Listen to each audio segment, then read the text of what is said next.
Chennai ECR சாலையில் செல்லும் omni பேருந்துகளில் திடீர் ஆய்வு மேற்கொண்ட வட்டார போக்குவரத்து அலுவலர்கள். சென்னை தெற்கு போக்குவரத்து இணை ஆணையர் முத்து அவர்களின் உத்தரவின் பேரில் சென்னை ஈசிஆர் சாலை உத்தண்டி டோல்கேட் அருகில் தீபாவளி பண்டிகையை முன்னிட்டு வெளியூர் செல்லும் ஆம்னி பேருந்துகளில் கூடுதல் கட்டணம் வசூலிக்கப்படுகிறதா என்றும் இதர வாகனங்களில் உள்ள குறைபாடுகள் குறித்தும் சோழிங்கநல்லூர் வட்டார போக்குவரத்து அலுவலர் யுவராஜ் தலைமையில் மோட்டார் ஆய்வாளர்கள் அருணாசலம் திருமதி ஜெயலட்சுமி மற்றும் கார்த்திக் ஆகியோர் திடீர் ஆய்வு மேற்கொண்டனர். இதில் பேருந்துகளின் ஆவணங்கள் மற்றும் ஓட்டுநர்களின் உரிமம் ஆகியவை சரிபார்க்கப்பட்டது. மேலும் ஒரு சில பேருந்துகளில் பயணிகளிடம் கூடுதல் கட்டணம் வசூலித்தார்களா என்பதை கேட்டறிந்தனர். இதில் இரவு 12 மணி வரை நடைபெற்ற வாகன சோதனையில் 55க்கும் மேற்பட்ட வாகனங்கள் தணிக்கை செய்யப்பட்டு 15க்கும் மேற்பட்ட வாகனங்களுக்கு தணிக்கை செய்து அறிக்கை வழங்கினர். தணிக்கை செய்த வாகனங்களுக்கு அபராத தொகை ரூபாய் 1,30,000 நிர்ணயம் செய்து அதில் அபராதமாக பெற்ற தொகை ரூபாய் 25,000 ஆகும்.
இல்ல நார்மல் தானே, எக்ஸ்ட்ரா ஃபேர்ல எதுவும் வாங்கல. Extra.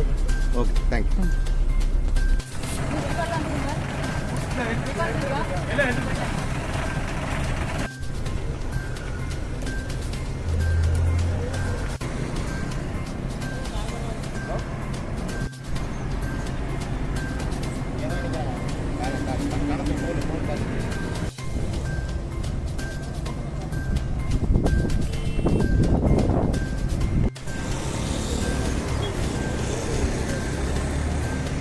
Okay, let's see what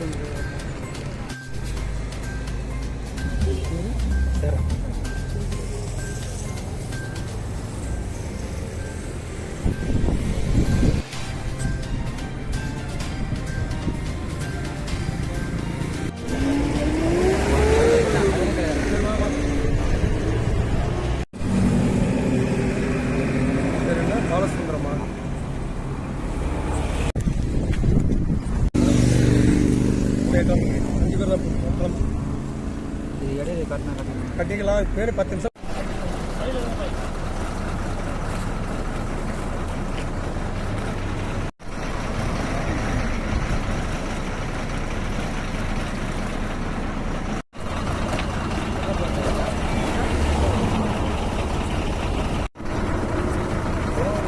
ஓலம் பேர் அப்சர் சார் மாற்றிட்டாங்க.